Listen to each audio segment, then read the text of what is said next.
The converted man here. Before you guys hit the dislike button, Whoa, how'd you know I was gonna do that? Aw, man. hold up. Pause your finger. Pause the mouse. And open your ears. This is From the Great to the Flame, and we're going to be talking about the intelligent design argument. Now, yes, we have talked about it before.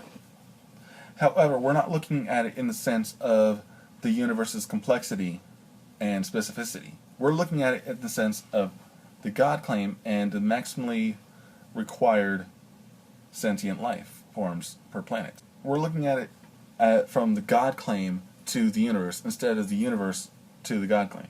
Ah, yes. Question begging. This is essentially presuppositionalism. Let's pretend that the conclusion is true and work our way backward from that. Because who cares about logic? You know? Oh, jeez. No, stop. Stop, Grave. Grave, did you read the logic book I sent you? Did you want a physical copy? I will send you a physical copy. I will buy one and have it mailed to an address of your choice. I will do whatever it takes to get you to read a book of logic. Alright? Now, does this argument necessarily prove anything? No! Because arguments are not proof. At least not in the sense that I think that you mean proof. But if you're referring to logical proof, then yeah, if you had a valid and sound argument, you would have a logical proof. But you don't. So, no, this argument wouldn't even be that. I wouldn't say it necessarily proves anything, but it gives it reasonability, plausibility, or possibility, however you want to look at it. No, because probability and or possibility would have to be argued for, and you're not doing that here, and you would also have to show that the thing is probable in the first place, and the problem with that is you'd have to show that the thing actually exists in the first place, which you're not doing. You're assuming that it is, and then you're saying, well, this argument makes it more probable. No, it doesn't. That's not how logic functions, and that's not how an argument would function, so no. If Yahweh exists, then this also would follow. Alright? Yeah, sure, if we ignore the logical fallacy of the kitten praying to the question mark. Wait, what? No, that's supposed to be question begging. See, the kitten is begging the question mark. What was I saying? No, you're wrong. You're wrong. No, stop. The God claim is that Jesus Christ is God and died on the cross for all mankind. Yes, because all means all the people that happen to believe that this is true. That's all the people in the world that matters to God. Also, he then goes on with some theology that I don't care about, so skip all that. What of other life forms then? And I mean E.T. Alright? It would then be contradictory if they exist. And we only have the two possible responses. That either sentient life exists on other planets or it does not. There is no middle ground. Alright? So, if sentient life exists, then there are contradictions to God's nature. Alright? So, if you're consistent on this point, if aliens exist, then your God does not exist, correct?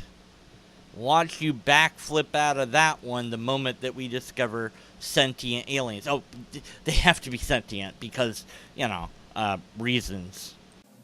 If these E.T. exists, then there can be contradictions to God's nature. in the sense that he's not necessarily loving to them as he would be to us. We don't need to invoke aliens to show a contradiction regarding God's supposed love of humanity. According to the polling that I have found, which maybe there's something that refutes this and shows a bigger number that I'm not aware of, or maybe the way that they took this polling is flawed. Of course, I'll link to this particular page in the description. Pew Research also seems to align with this, so I think that these are pretty accurate numbers, as accurate as these big numbers can be.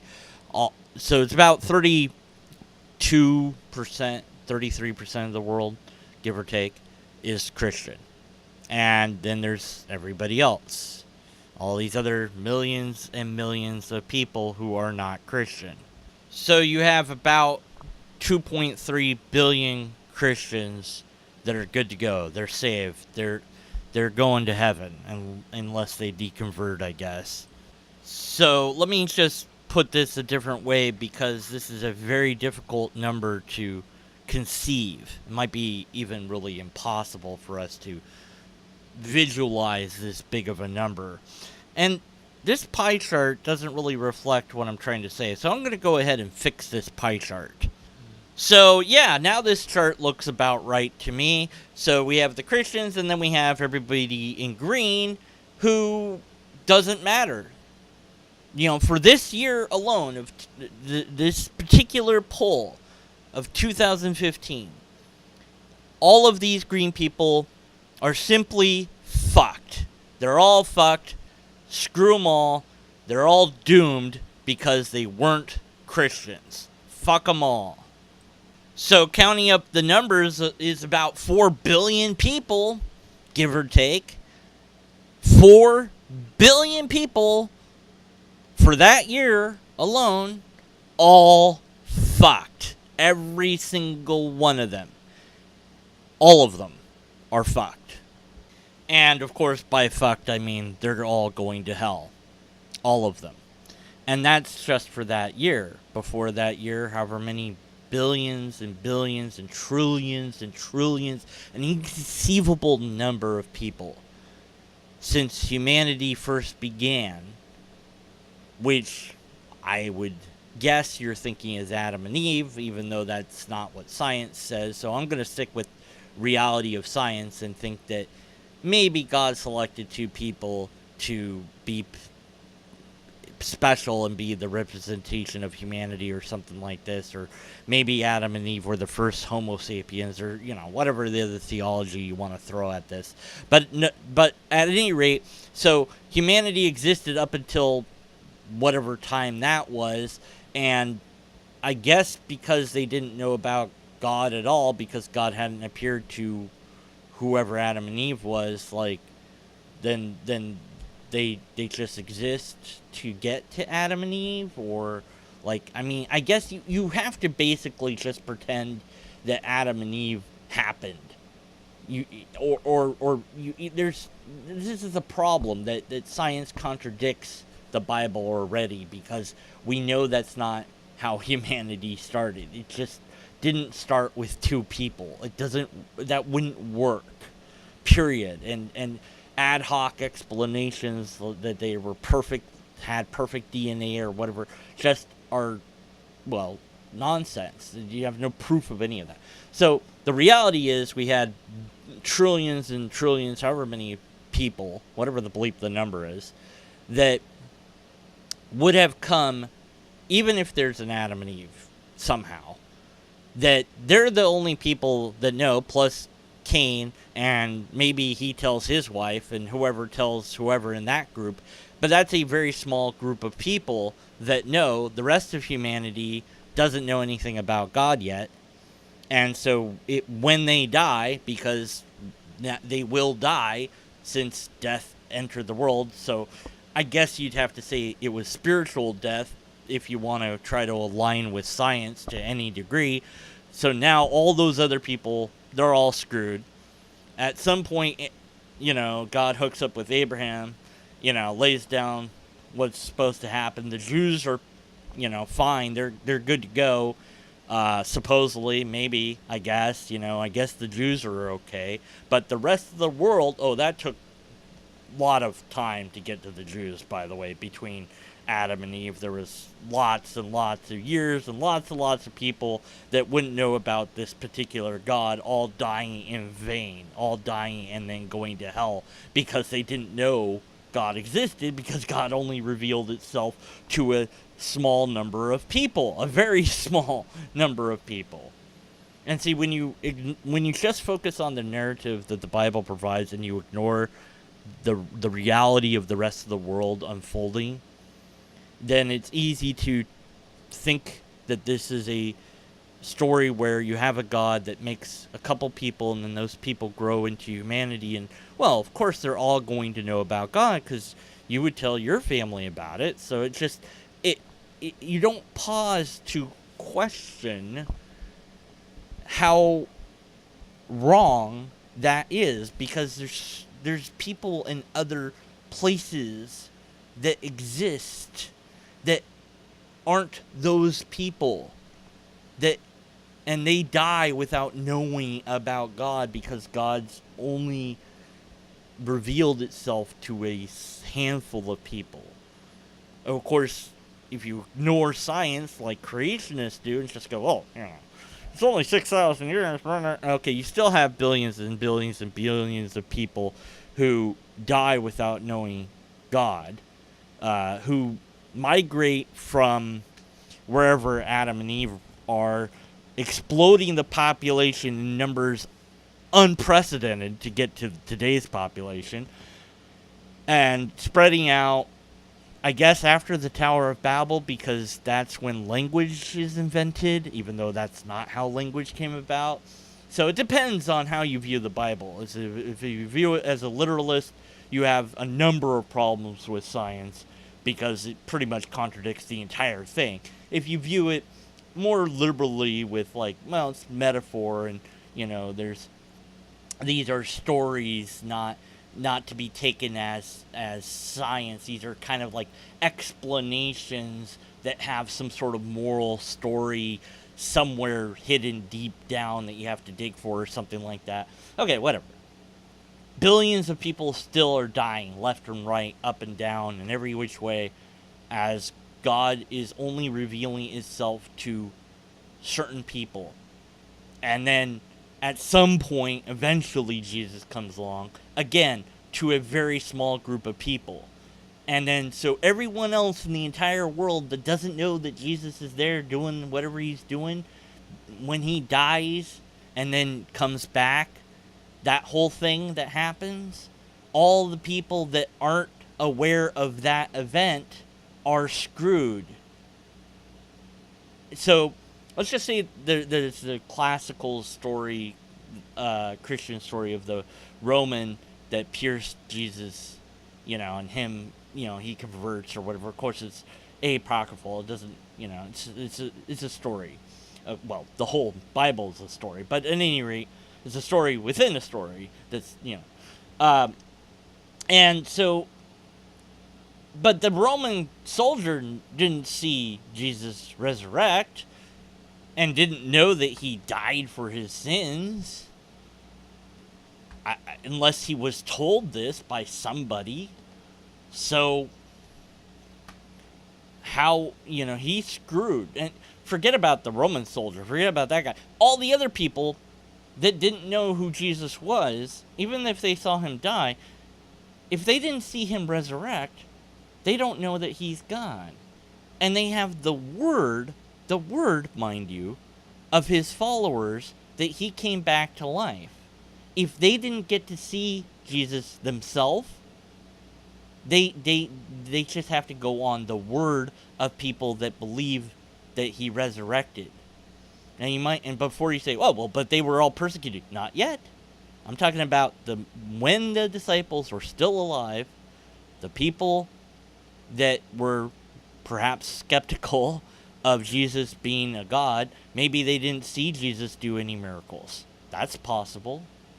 Or maybe they did, but they thought, no, it's some other explanation for it, some other god perhaps or whatever. Maybe they were waiting for the big reveal or something, who knows. But regardless, there was at least a number of people who were completely aware of Jesus' death and maybe even knew about these people following Jesus, but just thought, well, that's the end of that cult. You know, they killed the leader. That's pretty sad. He had some things that I agree with, maybe some things he said I didn't agree with, but okay, that's the end of the story. And then all of a sudden the disciples are like, hey, Jesus is alive. And the person's like, what? Really? Yeah, he's alive, really. Yeah, and there's 500 other people that also saw him come back, too. Really? Okay, that's interesting. So I can talk to those 500 people, right? You have their names and addresses for me to go interview, right? Yeah, sure. So, but even still, 500 people, I don't care how many people, by the way, and maybe this person does ask every single, oh yeah, I saw Jesus, sure I did. It's like, yeah, but for all I know, you could all just be lying. You could all be part of this cult already and just believe that you saw this. I didn't see it, so I can't believe it because I didn't see it. Well, that person's screwed. And of course, everyone else in the world is also screwed that are dying. Everybody that lives anywhere else is all screwed. And so people continue to be screwed. Millions and millions of people that exist outside of Jerusalem, where this little tiny group of people are slowly spreading the message of the gospel. Meanwhile, the rest of the world is all dying and going to hell because they didn't hear about Jesus yet, and it's for whatever reason up to humans to deliver that message to other humans. Like, it's not like God could do that. That would be just silly. So we don't need aliens to show that your God is not loving to humans, because your God is not loving to humans. You've ignored reality to try to make it make sense to you because you believe in this God. And you work your way backwards because you appeal to personal ignorance. You said in your video you didn't know or couldn't think of any other way that the universe came to be, and so it's got to be this. It has to be this explanation because I can't think of anything else. Yeah, well, maybe the answer is we don't know. But that's not a comforting answer. That's not a certain answer. And many theists want certainty. And the fact of the matter is, Flame, certainty only exists in mathematics at best. Everything else is not that certain. We know some things with high degrees of certainty, but there's levels of that, and those levels drop, and that's just the way life is. And I've encouraged you many times to study logic and learn science, and yet here we are. You still have not done those things. I don't think that you've spent a moment of your time reading up on logic or reading up on science because you keep making the same arguments that are bad. And for the love of humanity, stop saying we. There's one person there. You are saying this. There is no we. It's just you talking. Okay? So, what else? I don't know. There is a contradiction. The God you believe in isn't loving. Are you going to stop believing in it? No, of course not. Of course not. Not today. Maybe not tomorrow. But maybe one day you will. Or maybe you'll start to believe in a God that's more aligned with reality than your current concept of God is, because your current concept of God requires so much ad hoc ideas and personal incredulity. I don't think that you'll go that journey of actually learning anything new, but I really do want you to learn logic and science. I really do want you to do that. I just don't think that you will. And I think that I've tried, and my brother's tried, and other people have tried, and I just think at this point you want to believe in the way that you believe, and you don't want to question it, and you don't want to change it. And I think it's time you just be honest with yourself about that and admit that you have this faith, and it is that's all it is faith, and that you don't want to question it, and that you don't want to grow as a person. You don't want to learn something new, because the new thing that you learn might negate the thing that you believe in. So it's too risky to learn. I would love for you to prove me wrong, though, but I don't think you will.